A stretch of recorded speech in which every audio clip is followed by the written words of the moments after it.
All right.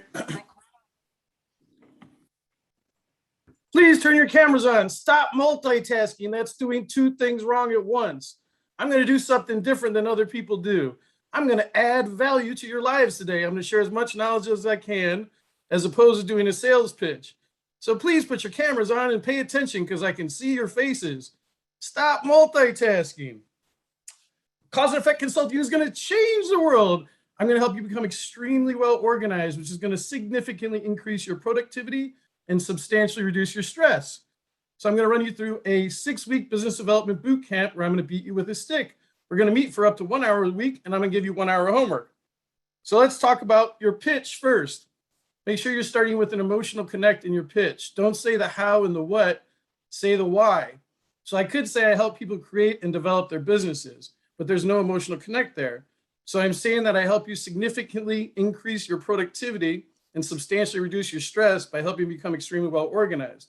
So that hits on emotional points in the subconscious because we buy based on emotion, not based on logic. So make sure that in your pitch, you don't say what you do and you say how you do it, you say why you do it, and that there's an emotional connect there.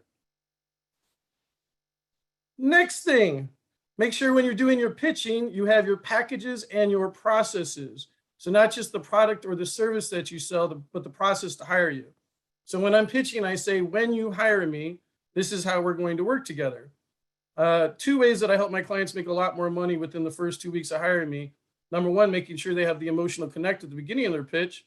And number two is making sure that they have processes. So you tell the people, when you hire me, this is how we're going to work together. The logistics, what it's going to look like when they hire you. Next thing, quantifiable measurements. Activity does not equal productivity. So you want to look at your return on investment and your customer acquisition costs. You can be ripping and running all day long. You're going to all these networking events. You're doing all these one-on-one calls. How much money are you actually making? What networking events are you going to and where are you landing the most clients? So I give you a handy dandy little tool for that. It's just a little graph. You say, where are you putting all your time and your money? And what are you actually getting back for that? Because you're going to get the 4 chemicals of happiness. The 4 chemicals of happiness are dopamine, serotonin, endorphins, and oxytocin. So you get those chemicals when you do all these meetings and you do all these pitches and you do your LinkedIn posts and all these marketing. All this stuff you're doing, you're getting drugs of happiness. Your brain is telling you that you're happy. But how much money are you actually making? That's what matters at the end of the day in terms of business. Next thing, mapping. So mapping is knowing your personal nut and your professional nut. So I go through this with all my clients. What is the exact amount of money you spend personally? You think, I already know what I spend personally, but you're forgetting a lot of stuff because everybody I work with is forgetting something. So are you including your Netflix on there? Are you including your Sirius XM? Are you including your food? Are you including savings? Are you including vacations? Do you know exactly what your personal break-even number is? If it doesn't pay all your bills, you don't have a business, you have a hobby. Then professionally, do you know your exact nut? So are you including your insurance? Are you including your accounting? Are you including your legal fees? Are you including your marketing? Is every fee accounted for in your personal and your professional budget? After you know your exact break even, because your business has to pay for both all your personal and professional expenses, you need to have your overall goal.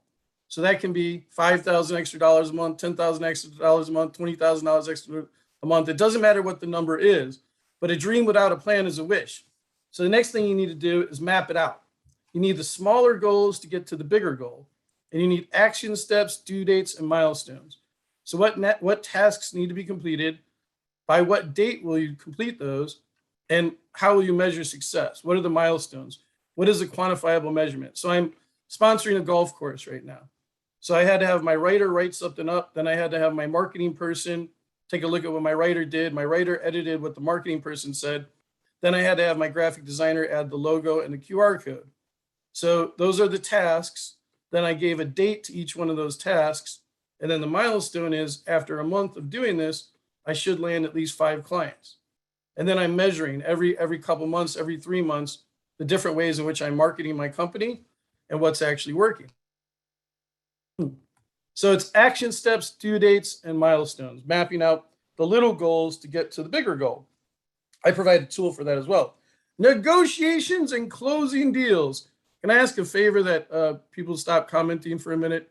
I have OCD and it's distracting to me. Thank you, please, thanks. Next thing is negotiations, closing deals.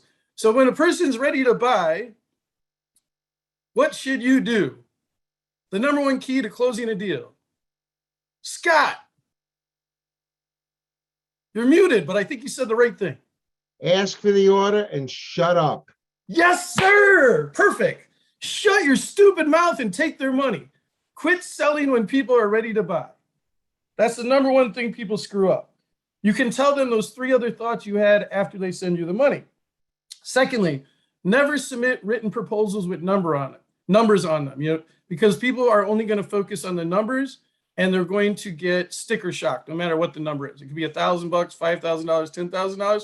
You want to get them on a one-on-one with you. So when they say, well, submit a written proposal, say, well, I'll write up a proposal and then we can meet back together, because what you want to do is see when their face scrunches up, when they go like that. And when they go like that, that means you're facing a barrier. So then you got to ask them, what is the barrier? So the barrier could be you're not hitting their pain point, or the barrier could be the cost. If you're not hitting the pain point, you address the pain point further and overcome that barrier. If it's a matter of finances, then that's a conversation to be had. And on that point too, people, as I tell all my clients, people have money. If they're not buying from you, it's because you're not doing a good enough job of showing value. So don't blame people for not buying your service or product. It's because you're doing a bad job of selling your service or product. You're not showing, always blame yourself for everything. If you show enough value, if I charge $10,000, but I can show you how to make $100,000 a year, and I have a clear way for you to get to there, you'll pay me the $10,000, right? And so don't blame people when they're not buying from you. It's your fault from not showing enough value. You need to do a better job of showing value. Productivity coaching.